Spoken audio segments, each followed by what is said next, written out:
你不再是我爹。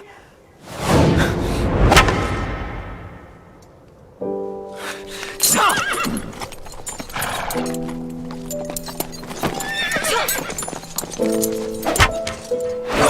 迎战！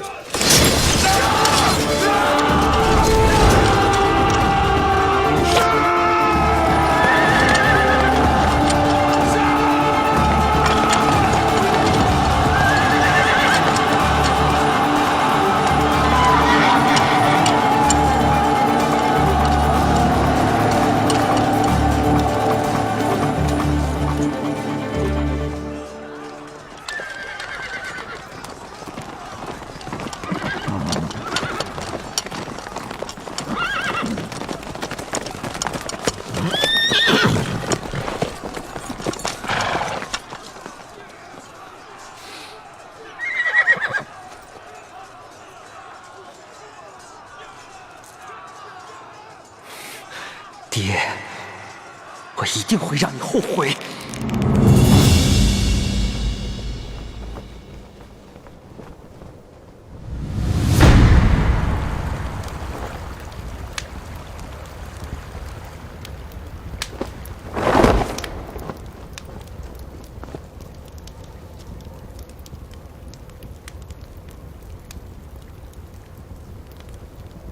雷定国一世英雄。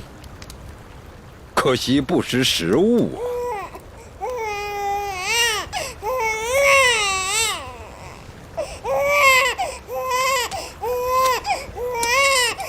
哎呦，来来来！哎呦！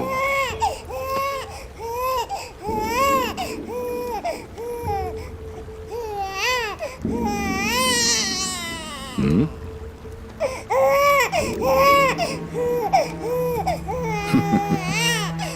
原来是这块玉佩救了你一命。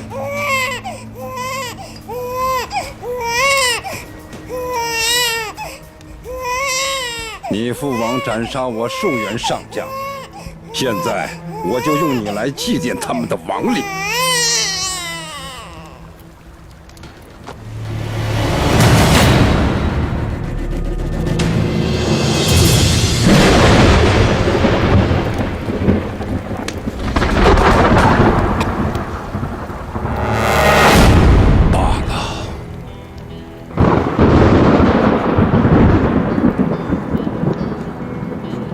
本王一生征战多年，杀人如麻，手上不知沾了多少鲜血，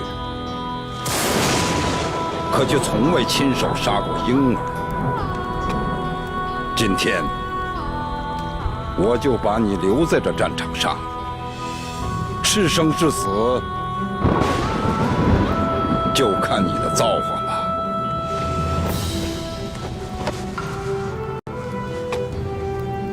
哈哈哈哈哈哈！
相公，夫人，我终于见到你了。倩莹，倩莹，快叫爹！爹，真乖。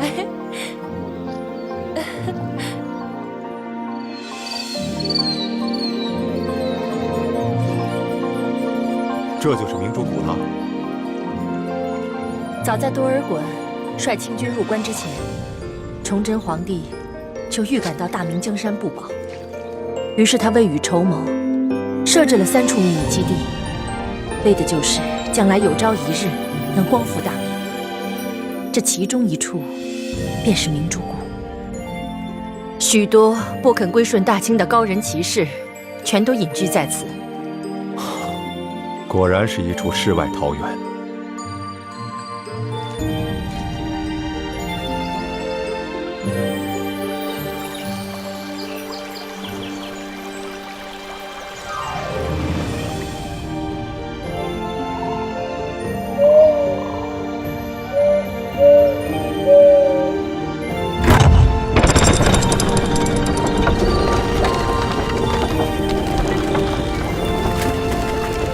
相公，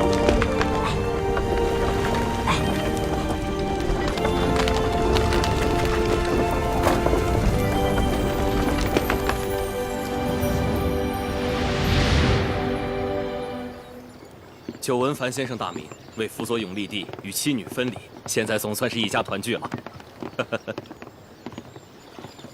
请。相公，这些都是咱们大明最后的精英，待入谷之后，我再一一为你详细介绍。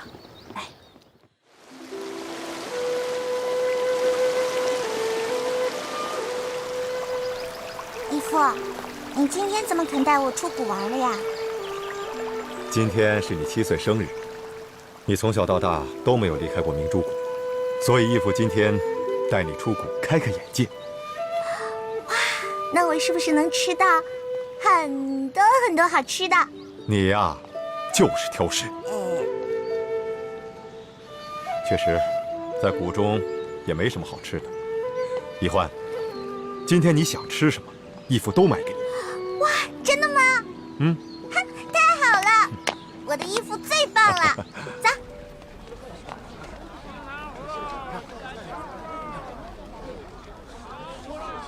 好，请问，到底发生什么事了？平西王呀贴了告示，说是今日53刻，要当众绞死前朝最后一个皇帝朱由榔。朱由榔，不是逃到缅甸去了吗？缅甸王哪里敢得罪大清的皇帝和吴三桂呀？最后还是把他和他那些文武百官都送给了吴三桂。这要是遇到了改朝换代，这皇帝的命比我们这些老百姓还惨啊！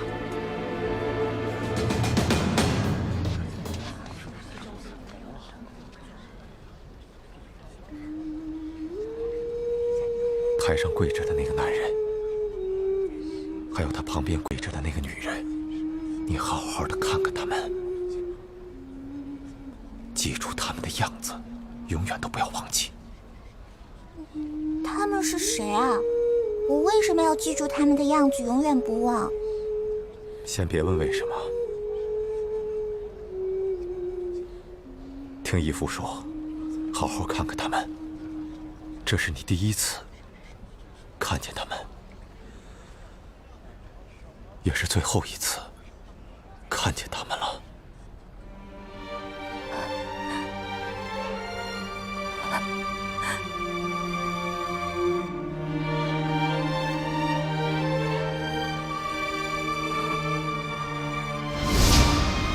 看这孩子这么爱笑，要不朕就给他起名叫做易欢。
你没事吧？你是晋王？他们在哪？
太子，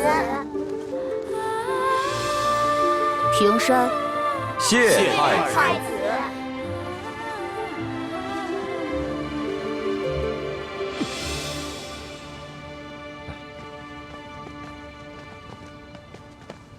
如今顺治已经驾崩，他的第三子爱新觉罗玄烨继位，改年号为康熙。康熙只不过是一个8岁小儿，朝政实际都掌握在4位辅政大臣手中。这4位辅政大臣，他们分势而立，互相内斗，而吴三桂又与他们分庭抗礼，所以，我们将来还是有机会能够找到复国的契机的。希望各位都不要气馁。那我就宣布一个先帝遗诏，为太子跟我女儿奕欢定亲。以后我大明皇室的血脉就要靠他们来延续了。奕欢，你过来。义父不是跟你说过，晋王才是你的亲生父亲。听话，过去你亲生父亲那边。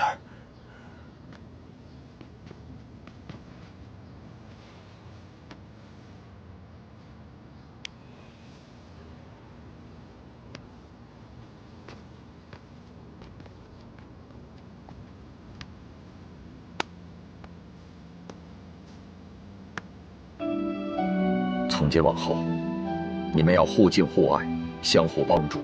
以后光复我大明，就要靠你们了。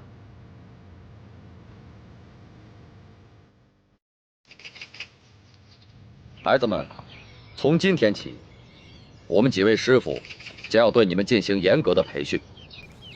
我们会将我们毕生所学毫无保留的都传授给你们。那我们以后是不是不能玩了？不能说话。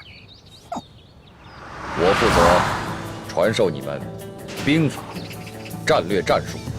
我来教授你们各项技能和各种兵器。我负责教你们医术，还有读古之术。我负责教你们四书五经、琴棋书画乃至天文地理。我就负责教会你们易容变声、缩骨异形等各种技艺。我将教你们暗器功夫，以及破解制造各种机关。啊，这么多课程还没学我就晕了。奕欢妹妹，你我可是大明最后的希望，我们要加倍努力，给所有的兄弟姐妹们做个榜样。你可再也不能像以前那样贪吃贪玩、偷懒耍滑头了。要你管，你凭什么管我？你是我未来的媳妇，我就有权管你。呸！我长大了才不会嫁给你这么没趣的家伙呢。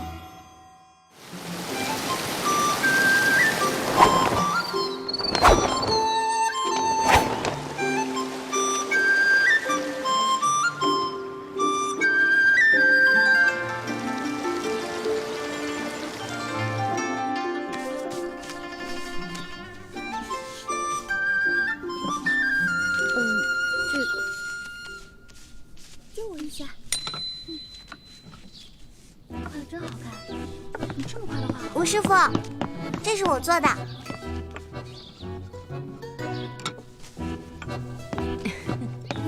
你看到我的东西了吗？那不是你做的面具吗？吴师傅，这张面具是我做的，被易欢偷偷拿了。易欢，他居然偷懒不肯做作业，居然偷了同学的功课来搪塞我。上课的时候，易欢竟然还装病。易欢这孩子呀，比其他的孩子都聪明，只要稍加努力，前途不可估量。每次都是这样，认错认得贼快，可是一掉头就外甥打灯笼，照旧。易欢，从明天开始，别人练1个时辰的功夫，你要练2个时辰。别人做1份功课，你得做2份。你这样根本不配做晋王的女儿，日后还怎么指望你光复大明？欢，不要让我失望。你这孩子，今后要多用点功了。易欢，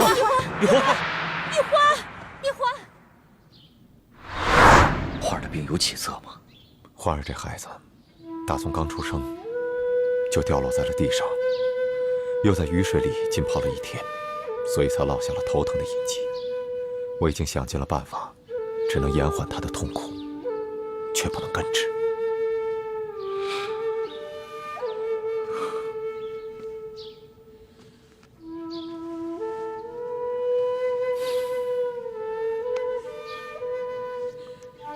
欢儿，都是我害了你。其实欢儿的病也不是不可医治，只是需要找到一种特别的药引。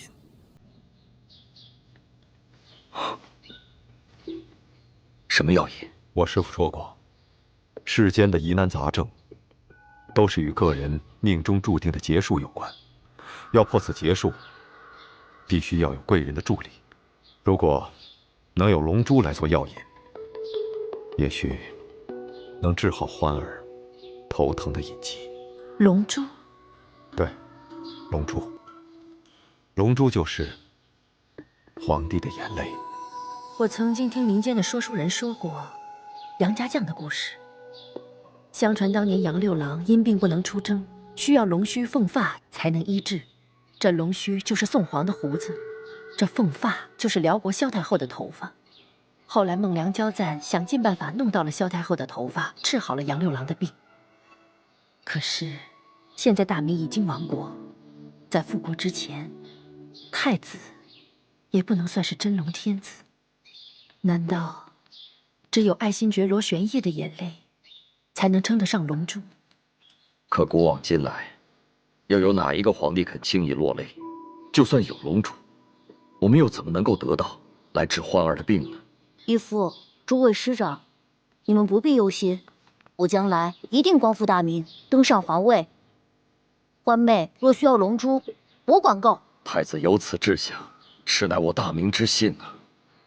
其实龙珠治病之说，不过是医家玄学的奇谈怪论，不必当真。你们接着练，1个时辰之后才可以休息。二师傅，为什么小师妹就不用练？易欢身体不好，晋王说了，除了轻功暗器、独骨易容这些自保之术之外，他想练多少便练多少。你们接着练吧。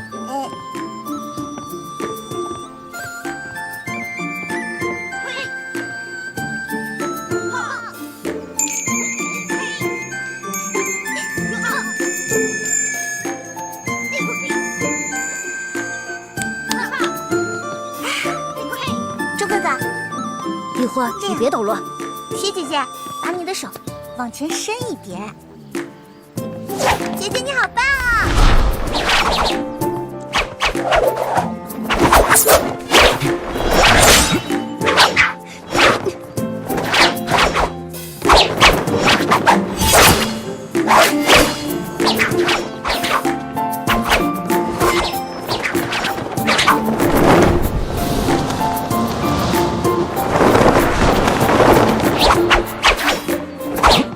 周哥哥，再高一点，高一点。认真点。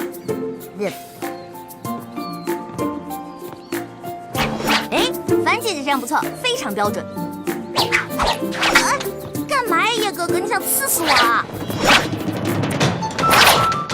我跟你说话呢。嘿，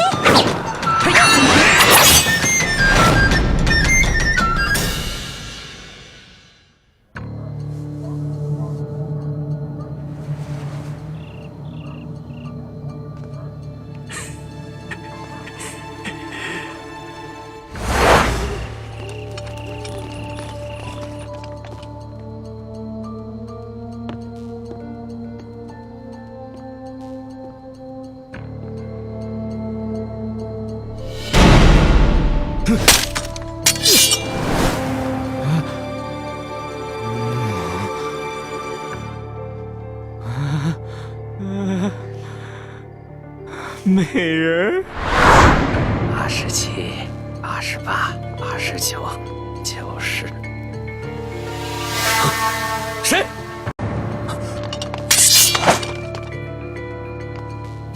知府大人，我等你很久了。我这银库有9道机关，你是怎么进来的？你这9道机关在我眼中简直犹如儿戏。至于我是谁，这不重要，重要的是你的银库当中放了这么多朝廷调拨的河堤工程款，你却贪污克扣，不肯发给那些累死累活的民夫。这牛头山的山匪一定是怕了咱们啊！这山寨都不要了，都逃跑了。可我总觉得心里不踏实，会不会他们跟咱们玩空城计啊？哎，报告将军，粮草库失火！什么？粮草库有重兵把守，怎么会失火？小的也不知道，火势太大，咱们根本控制不住，请将军速速回营增援。走，撤！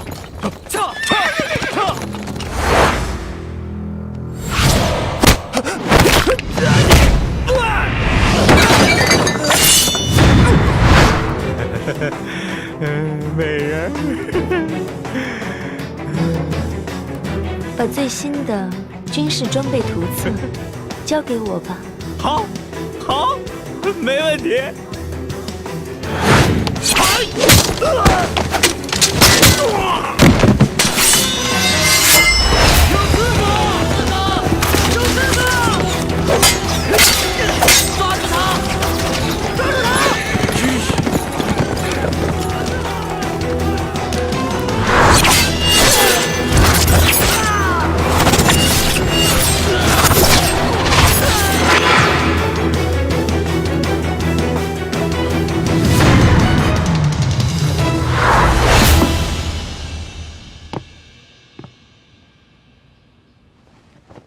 这位师傅，这就是采花淫贼花太岁。这是大清工匠设计的最新军事装备图册。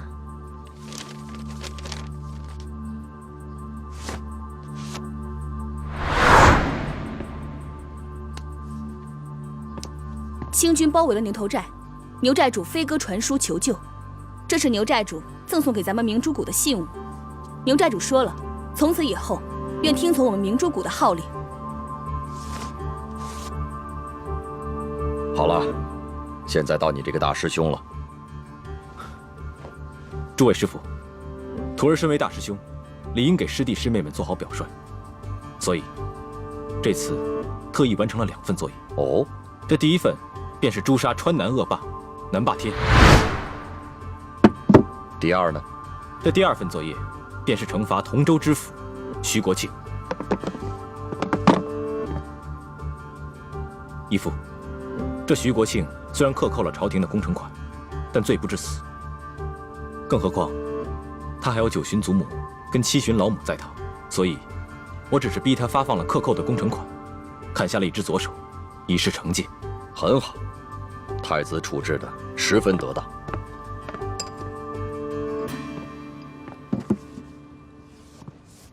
孩子们，你们都通过了各项考核，可以出师了。接下来，我会有非常重要的任务要交给你们。哎，易欢呢？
我怎么从来都没来过这个地方？难道以前有人住在这儿？这缸里是什么？打开看看。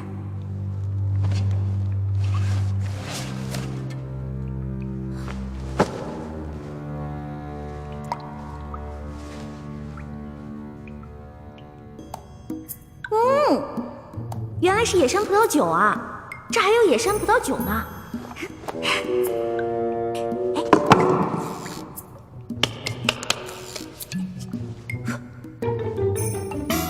我回来了。你跑哪儿去了？大伙都快急死了。有什么可着急的？我都这么大个人了，能出什么事儿？爹，你就知道游山玩水，不务正业，你知道吗？你的师哥师姐们都已经通过考核，可以出师了。真的？恭喜各位师哥师姐了。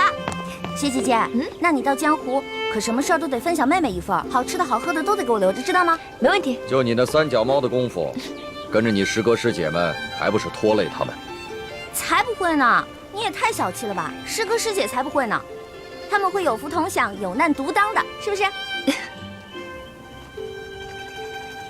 大不了他们打劫，我站岗；他们吃肉，我喝汤嘛。就知道油嘴滑舌，懒得理你。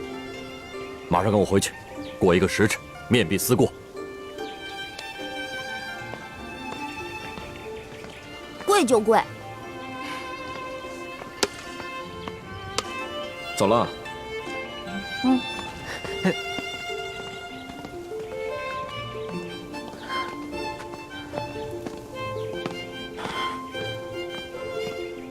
你又去山上玩了？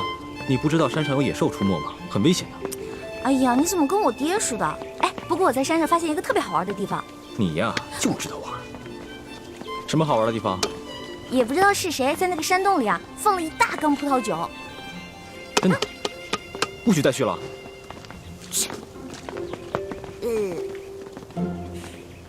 徒儿参见各位师傅。你们听着，出师之后，我要你们完成的第一个重要任务，就是寻找当年崇祯皇帝留下来的一个铜匣。这个铜匣关系到我们联盟的一个绝顶机密。本来这个机密只有我一个人知道，但是现在是时候把它说出来了。你们一定要切记，每个人都要守口如瓶。徒儿明白。徒儿明白。当年崇祯皇帝自尽前几年，他就预感到大事不妙，所以提前做了准备。他把皇宫中还有国库中所有的金银财宝全都集中起来，命心腹之人藏在一个隐秘的地点，并制造了一张藏宝图。藏宝图？那我们找到了，是不是就发财啦？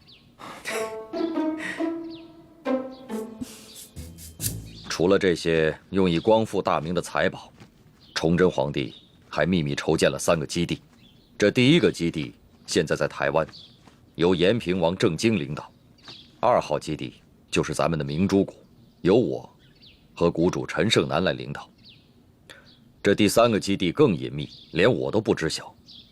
崇祯皇帝把这3个基地的资料，还有派遣到全国各地潜伏的大明义士名单，制作了一本小册子。晋王，那现在这个铜匣在何处啊？清军入关以后，这个铜匣很可能落到清军手中。不过，他们不知道铜匣的秘密。当年崇祯皇帝集结了大明王朝所有能工巧匠，为这个铜匣制造了3道机关。要想打开铜匣，必须有3把金钥匙同时插入，才能打开。如果金钥匙不齐全，想要强行打开铜匣，就会触动铜匣的机关，那么藏宝图和名册将会被损毁。那这3把金钥匙，这3号金钥匙上面有翡翠饰物，是在台湾延平王郑经手中。这第2号金钥匙上有玛瑙饰物，本来是张献忠所得，后来落到了我的手上。这第1号金钥匙上有白玉饰物，当年由永历帝亲藏。当年我复活，被吴三桂所弑，那1号金钥匙应该落在了吴三桂的手中，只是不知道是否交给了清廷？此番你们出谷，有2项重要任务：第一是想尽一切办法找到铜匣和金钥匙；第二就是联系天下义士，挑起鳌拜跟康熙之间的矛盾，引发清廷内乱。请师傅们放心，徒儿一定尽最大努力，将2项任务一一完成。好，此番你们出谷行动，一切都听太子调遣。太子，你就不要再用真实身份朱慈轩，而是用化名李建清。大家也不要叫他太子，而称他为大师兄，明白吗？记住了。记住了。 2项任务都要先去京城，你们回去收拾一下，明天一早就出发。去京城啊？太好了！从小到大我就知道京城是全国最繁华的地方，带我去吧。你不能去。为什么？你平时不学无术，吊儿郎当的，武功暗器、奇门八卦、18般武艺，样样稀松，所以你继续留下来，跟你的师弟师妹们继续学习练功。这不公平！哎呀，爹，你就让我去吧，我在谷里闷得快要烦死了。我跟猪哥哥、学姐姐一起完成任务，行不行啊？是啊，大师傅，您就让一欢跟我们一起去吧。是啊，让一欢一起去吧。大师傅，就让小师妹跟我一起走吧。爹，太子，你是这次行动的总负责，那么一欢是留在谷中，还是跟你们出去一同执行任务，都由你来决定。猪哥哥，从小到大你最疼我，是不是？你肯定会同意我去的，是不是？啊？欢妹，此番我们出谷要执行的2项任务，都事关重大。我要对全局负责，更要对你的安危负责。所以啊，你就乖乖留在谷中，继续游山玩水，逍遥快活吧。等我回来，给你带好吃的。爹及诸位师傅在上，一欢历来胸无大志，唯愿吃遍天下美食，穿遍天下美衣，还有找齐珍贵药材，配出冰肌血肤养颜膏，治好倩影姐姐的脸。还望诸位师长原谅一欢违禁出谷，待实现3大愿望之后，一欢再回谷，负荆请罪。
常常夸耀这个机关有多难多难，还不是被我2、3下就搞定了？李一欢，你真是个天才！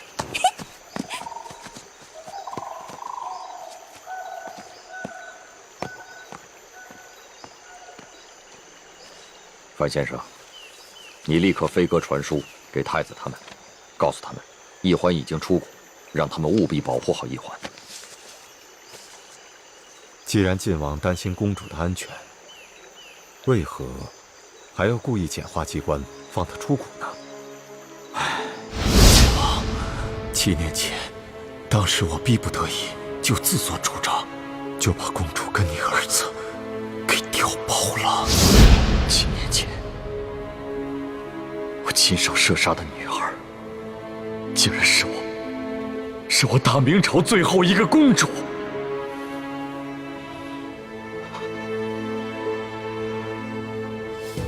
我李定国罪孽深重啊！不，公主尚在人间。当年你那一箭，刚好射中皇后送给公主的玉佩上，所以公主毫发无伤。这些年，我一直带着他隐居在明珠谷。现在远在台湾的太子，对我们大明的志士们来说，是极大的鼓舞。如果让他们知道，大明皇室只剩下一个公主，恐怕他们就没有复国的斗志了。如今世上，知道太子是你亲生儿子，奕欢才是大明最后一个公主的人，就只有你我2人了。我知道了，我马上传信给延平王，让他把太子送回来，就说先帝留下遗诏，让太子跟我女儿奕欢定亲，这样他们所生的子女也算是大明皇室血脉，我们也算对得起先帝了。好，这安排甚好。奕欢是先帝留下的唯一血脉，只可惜他生性懒惰，又贪图享乐。若一味保护，不让他历练，先帝在九泉之下也不会瞑目的。晋王真是用心良苦，但愿他此次京城之行能有所长进。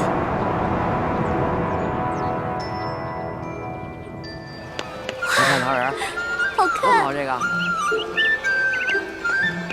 哎，卖鸟嘞！哎，您看我这鸟。鸟儿应该自由的飞翔，不应该在笼子里。哎，您干嘛？对不起啊。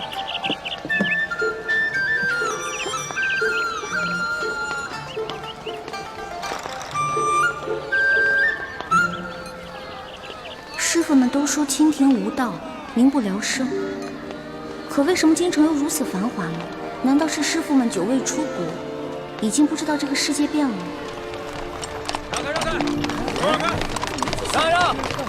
让开！让开！让！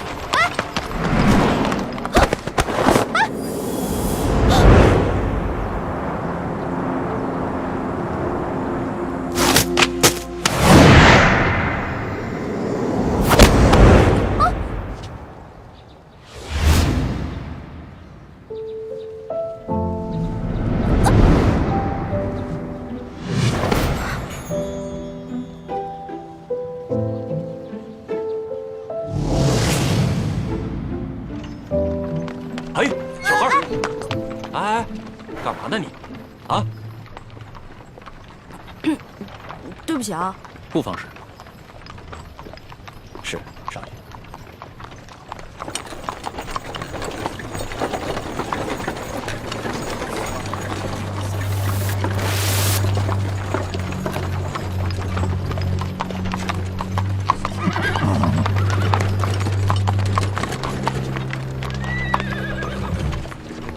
哎，他们要把这些人押到哪儿去啊？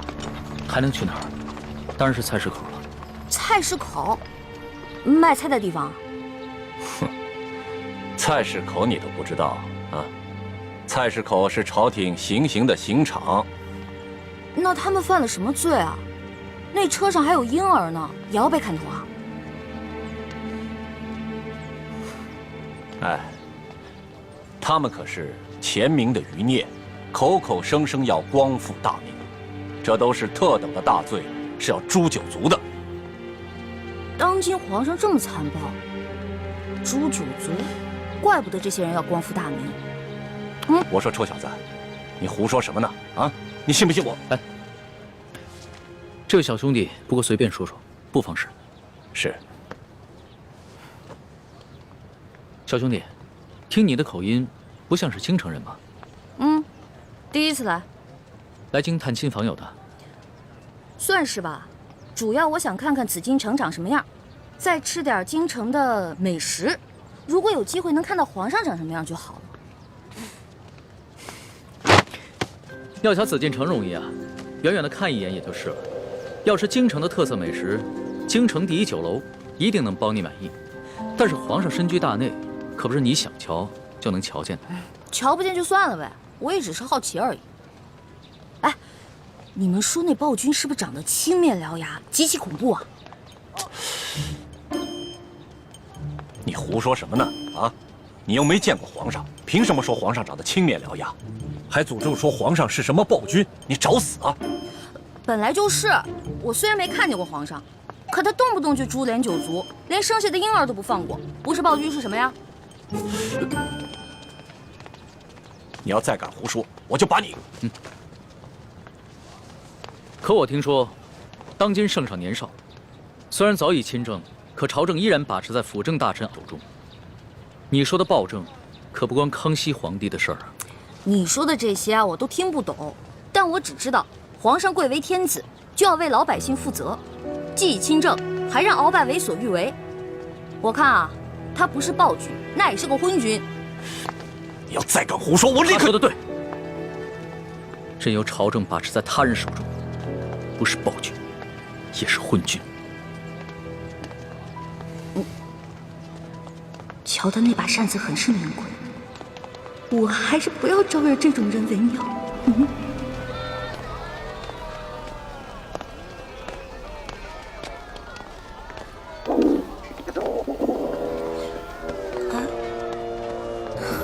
好了好了，我知道你饿了，要不然先把你填饱了，再去找猪哥哥他们。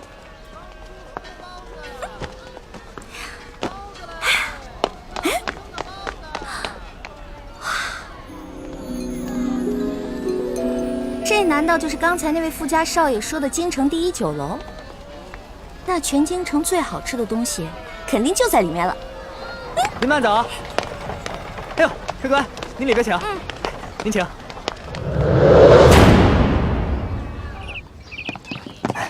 客官。来，客官，您坐这儿。我要坐那儿。哎，我要看着京城最好的风景。就这样。客官，您一个人犯得着用那么大的桌子吗？要不咱换换？我一个人怎么了？我能吃4个人的量。去，给我拿菜单。哎。哇。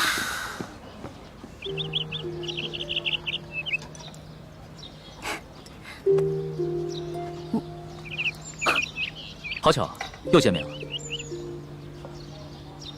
原来是你啊！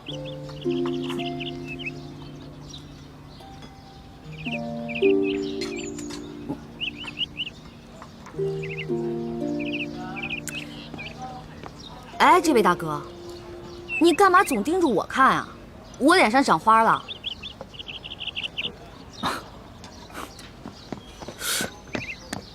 客官。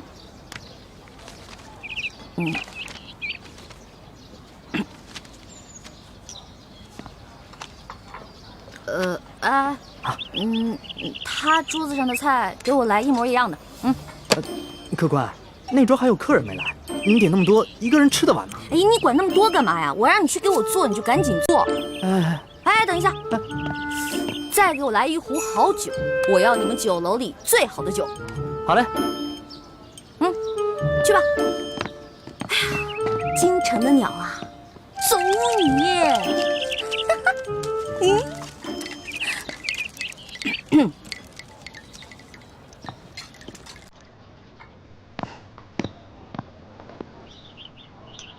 我说这位大哥，干嘛一直瞪着我看啊？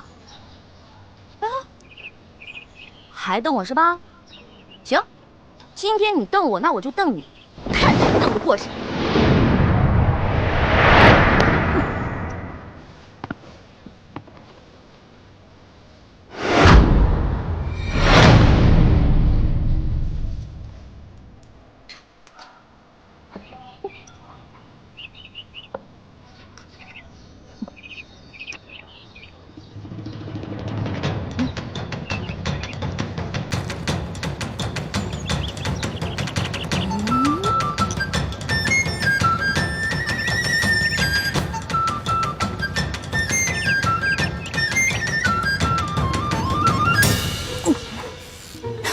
说了吧，看你还敢瞪我！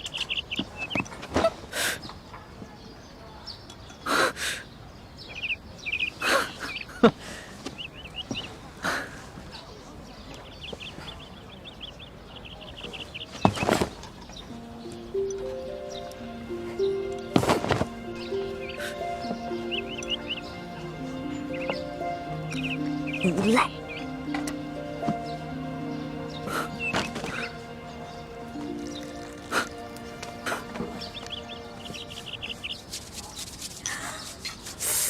哇，这么多好吃的，先吃哪个？尝尝。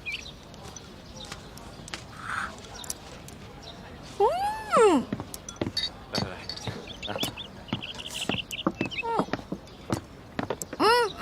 不太够。啥？听说你们京城最好吃的是烤鸭，对吧？去，给我拿一只。客官，您点的这桌菜，足够4、5个壮汉吃了。烤鸭你吃得完吗？什么意思啊？怕我吃不起是不是？我有的是钱。嘘，给我挑只肥的啊。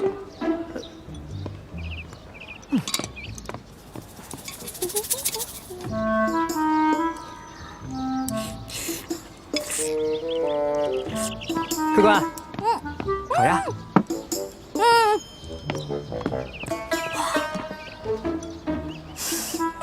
烤鸭。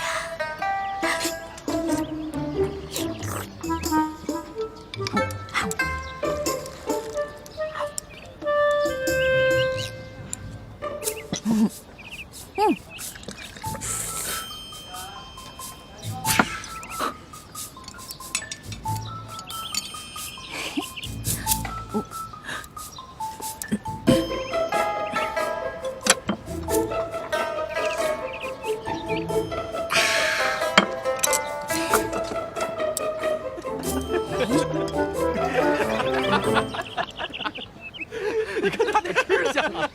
没见过这吃相，来，你们看，你看，笑什么呢？就笑你怎么了？长得跟个姑娘似的，吃起饭来跟头牛一样。我花你们家钱了，穿你们家衣服了，吃你们家饭了。看不出来，你不仅食量大，脾气也挺大的呀。今儿我就替你父母好好教训教训你，改给你的臭毛病，不然以后可娶不着媳妇儿。想教训我？小爷请你们吃鸭肉。不。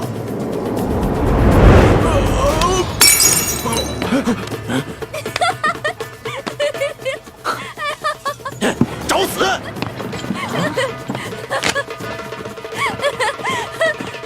哎，党横是吧？哎，各位，来这京城第1酒楼都是寻开心的，兄台何必跟这位小兄弟过不去呢？你是谁呀？要你多管闲事儿？在下龙三，小二来了。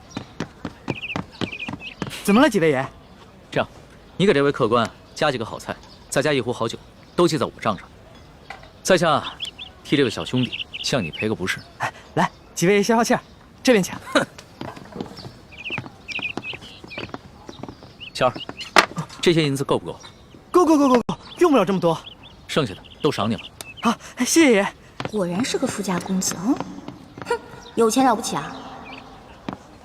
别以为你替我道歉，我就会感激你。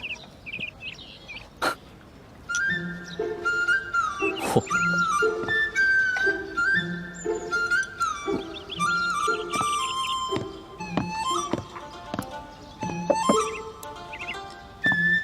小兄弟，看你那么喜欢吃美食，这个呢，是我自家带过来的糕点，外面吃不到的，赏脸一品吧。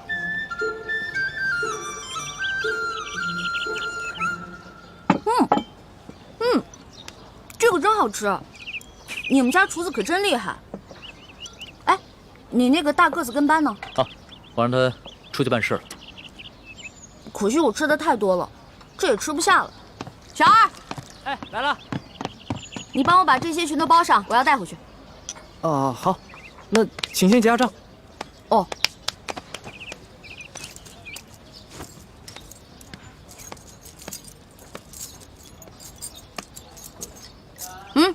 不用找了。这不够啊！这可是整整1吊钱啊！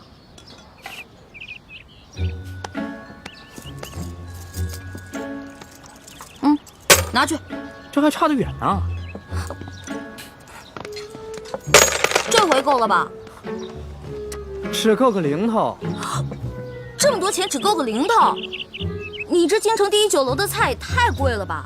这些钱都是我跟我兄弟姐妹1年的利钱呢。这儿可是京城第1酒楼，可不是你们乡下的草棚子小饭馆。你看看，看看咱这桌布，看看，再看看咱们店的陈设，啊！我跟你说，除了皇宫敢用黄色，普天之下没人敢用黄色，唯独本店。为什么？因为本店是先皇特许。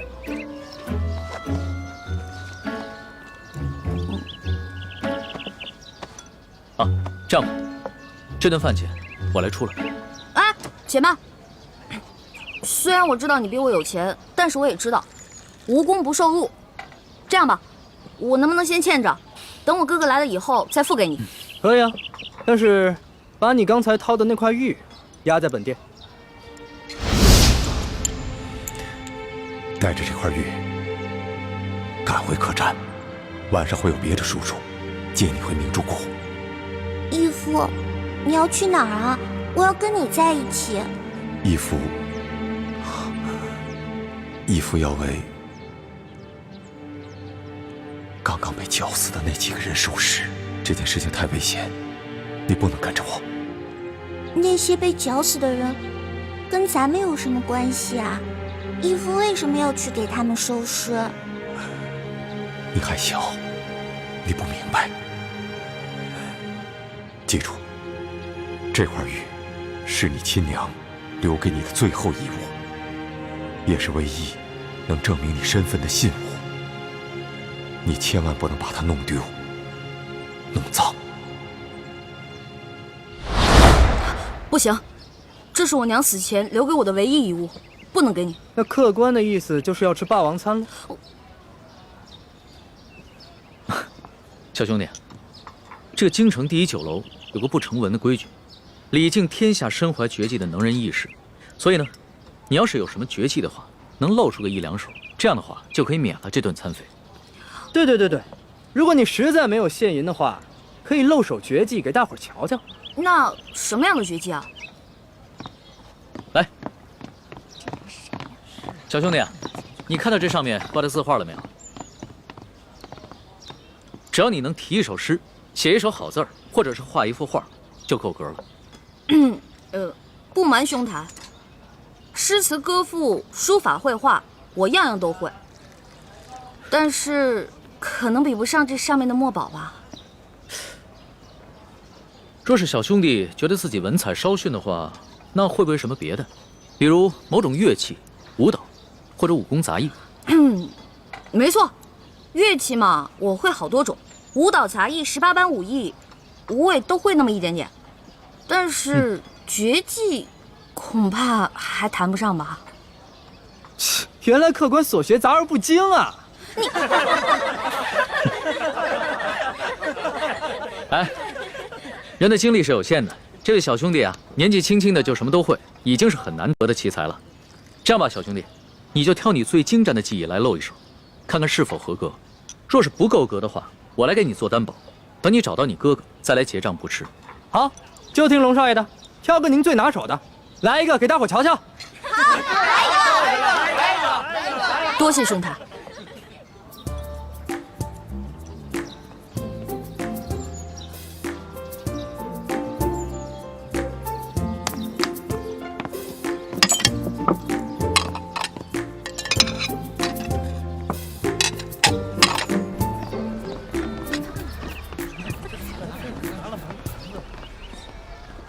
他要干嘛呀？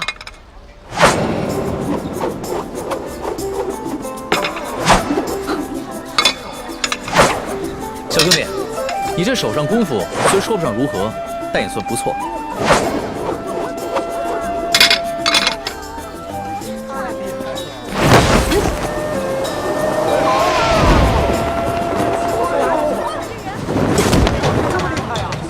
好，原来小兄弟最擅长的是轻功啊！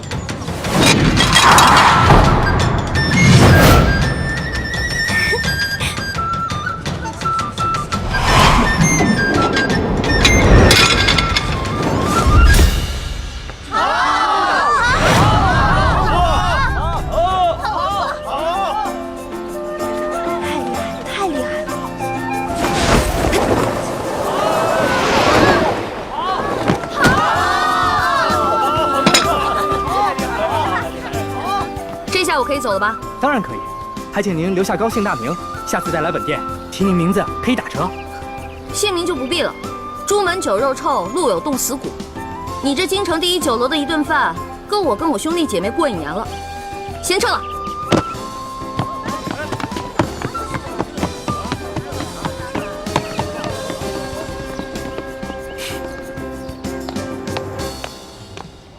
哎呀，没想到来京城的第1顿饭花了我这么多钱，还没找到朱哥哥他们就变成穷光蛋了。要是再找不到朱哥哥的话，那我就要露宿街头了。等会儿那个龙三出来，他往那边走，我们跟过去，然后把他抓了。龙三。